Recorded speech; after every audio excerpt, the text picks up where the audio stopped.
کہ ہم کس طرف جا رہے ہیں، کس طرف جا رہے ہیں. بھائی یہ جو راستہ ہے یہ تو بیسکلی تو نیکی کا راستہ ہے نا، وہ اختیار کرو. میاں بھی انہوں نے 12 سے 3 بجے تک کرفیو کا بھی اعلان کر دیا جمعے کو، تاکہ نماز نہ ہو. باقی تو رش ہر جگہ پہ لگا ہے، بالکل لگا ہوا، لیکن وہ بس مسجدوں کے بات یہی ہے بھیا، نیکی تو نیکی ہے، کرتے رہو جتنے بھی ہو سکے تم سے. اب تم یہ راستہ اختیار کرتے ہو روحانیت کو، تو کائی کے لیے کرتے ہو؟ دنیا کمانے کے لیے. تو دنیا کمانے کے لیے تو پھر کوئی بے معنی کا کام کرو. صحیح بات ہے. اب آخرت کمانے کے لیے کرتے ہو تو آخرت کی آڑ میں پھر وہی دنیا، حاصل دنیا ہی ہے. آئی نہ سمجھ بات، تو پھر بیکار ہے پھر سب کچھ کرنا. دیکھو ایسی نیکی مت کرو جو کسی اور کے لیے تو نیکی ہو مگر تمہارے لیے گناہ ہو جائے. صحیح کہ خود ہی پھنس جائے اس میں، خود ہی تم پھنس جاؤ اس میں. ایسی نیکی کا فائدہ نہیں. اب تم کرو کہ میں ساری دنیا سے دولت اکٹھی کر کے نیکی کر دوں، کوئی صدقہ خیرات کر دوں تو فائدہ ہی نہیں. فائدہ نہیں. جتنے تیرے پاس ہے ایک روٹی کر دے، مگر حلال کی. اب تم نے یہ راستہ اگر اختیار کیا ہے تو یہ سلوک کا راستہ جو ہے، تصوف کا راستہ جو ہے، دیکھو نفس کے کتنے معنی ہیں، کتنے حروف ہیں؟ 3 حروف ہیں نا، نون، فا اور سین. اب نون کے معنی نفس ہے، یعنی کہ خواہشات. اچھا، خواہش غیر، حق کے علاوہ جو بھی خواہش ہے وہ غیر ہے. نون کے معنی خواہش کے ہیں اور فے سے معنی فنا کرنے کے. جس نے نفس کی خواہشوں کو فنا کر دیا اس نے سلوک میں قدم رکھ دیا. سین سے سلوک ہے. تو یہ سارا کچھ اس نفس کے الفاظوں میں ہی سب کچھ پوشیدہ ہے. اسی لیے نفس المطمئنہ کہا اللہ تعالیٰ نے کہ اطمینان پانے والے نفس، یعنی کہ جس نے اپنی خواہشوں کو فنا کر دیا، وہ خواہشوں کو جو غیر حق تھیں، حق کے سوا سب خواہشوں کو فنا کر کے اس نے سلوک میں قدم رکھ دیا، وہ نفس سے مطمئنہ ہو گیا. اب دنیا کی جتنی نیکیاں تم کما رہے ہو وہ کس کام کی، کس لیے کما رہے ہو؟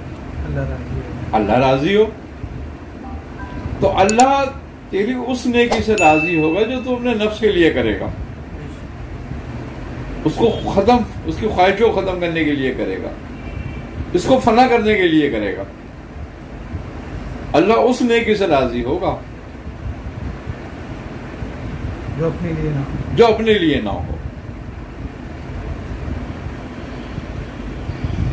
تو بات یہی ہے، ہم یہ تو کر دیتے ہیں. کبھی بھی صاحب روحانیت نہیں ہو سکتے تم اس وقت تک جب تک نفس کی خواہش فنا نہیں ہوتی. اس لیے لوگ جو ہے نا 10-12 سال گزار دیتے ہیں، بھٹک جاتے ہیں، اس راستے میں بھٹک جاتے ہیں، مزید گمراہ ہو جاتے ہیں. ہاں، مسئلہ یہ راستہ پیر بننے کے لیے نہیں ہے، یہ راستہ بندہ بننے کے لیے.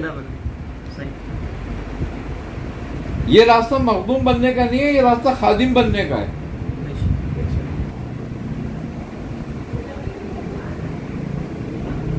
ہم پیر بننا چاہتے ہیں، سلوک میں ہم ولی بننا چاہتے ہیں، ہم قطب بننا چاہتے ہیں، غوث بننا چاہتے ہیں. بھائی یہ تو انسان بنانے کے لیے ہے بھائی، پہلے انسان تو بنیے. ہاں، یہ انسان بنانے کے لیے پہلے تو. اللہ ولی قطب غوث انسان کو بناتا ہے.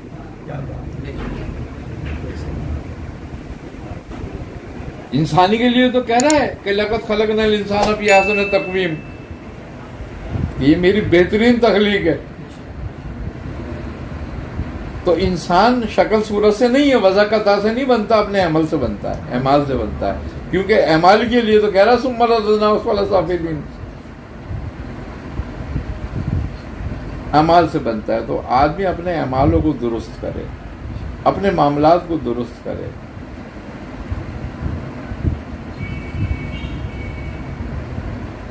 کیا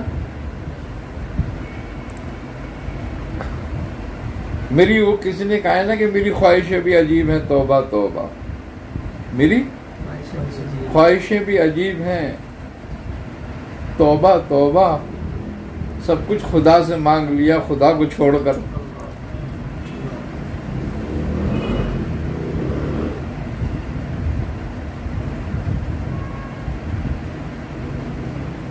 تو بات یہی ہے، ساری نیکیاں کما لے تو مگر خدا کو چھوڑ کے کما لے. ایک نیکی کما کے خدا کو پکڑ لے، باقی وہ چھوڑ دے پہلے. کیا پتہ اسے اللہ راضی ہو جائے. وہی راضی کرنے والی تو بات ہے. انبیاء کیا دولت لٹاتے تھے اپنی، یا ان کے پاس دولت تھی لٹانے کے لیے، یا اللہ نے ان کے لیے کچھ کمی رکھی تھی اپنے خزانوں میں؟ ان کے اللہ کے خزانوں میں تو کوئی ان کے لیے کمی نہیں تھی. انبیاء کے لیے تو وہ پتھر اٹھاتے تو سونے کے ڈلے بنتے اور دیتے لوگوں کو. لیکن انہوں نے اپنے کردار سے لوگوں کی خدمت کری، اپنے عمل سے لوگوں کی خدمت کری، اپنی دولت سے نہیں کری، اپنے عمل سے کری. اور اللہ نے جن کو بے تحاشا ظاہری طور پر دے دیا تھا دولت، مال، اسباب، حضرت سلیمان علیہ السلام، خوبی کی بات یہ ہے کہ اس میں سے آپ نے کبھی ایک نوالا نہیں لیا. آپ اپنی محنت کرتے تھے، خود دستکاری کرتے تھے، ہاتھ سے کسب کرتے تھے، اور وہ غلام کو دیتے، وہ بیچ کر آتا اور اس کا آپ کھانا کھاتے پیسوں کا.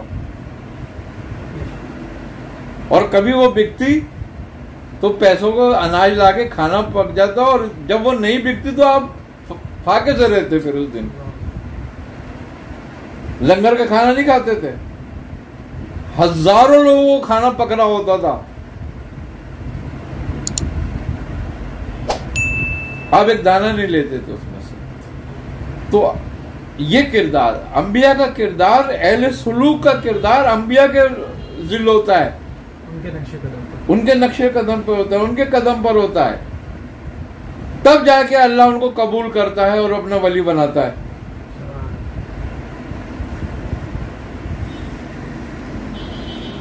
تمہاری مرضی سے اللہ تمہیں اپنا ولی نہیں بنائے گا، تمہاری خواہش پر اللہ اپنا ولی نہیں بنائے گا. تمہیں ان انبیاء کے راستے پہ آنا پڑے گا، اور عملاً ان پہ آنا پڑے گا، لساناً نہیں.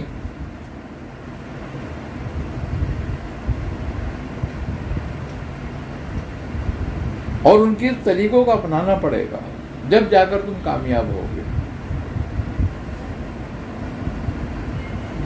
اور پھر جب اللہ تعالیٰ فضل کرتا ہے اپنا، تو جس سے اپنی خلق کی خدمت لیتا ہے دو طرح سے لیتا ہے. ایک تو یہ ہوتا ہے کہ اس کو مستجاب الدعوات کر دیتا ہے، کہ وہ جس کے لیے ہاتھ اٹھا دے اس کی زندگی بدل دیتا ہے، اس کی کایا بدل جاتی ہے. ایک خدمت اس طرح لیتا ہے، اور ایک خدمت اس طرح لیتا ہے کہ اللہ تعالیٰ اپنے ولی پر جس پہ فضل کرتا ہے اس پہ فتوحات کے دروازے کھول دیتا ہے، اور بے حد فتوحات آنے لگتی ہیں، اور وہ فتو کے ذریعے خدمت خلق کرتے رہتے ہیں، لوگوں کی خدمت کرتے ہیں. تو ولی اپنی مرضی سے مقرر نہیں ہوتا کہ وہ فتوحات کے راستے سے کرے گا کسی کی مدد، یا استجاب مستجب ہو کے کرے گا.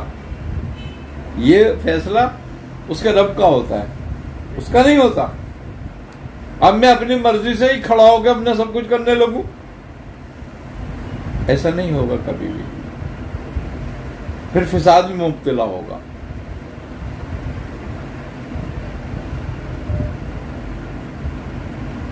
آئی نا سمجھ میں بات؟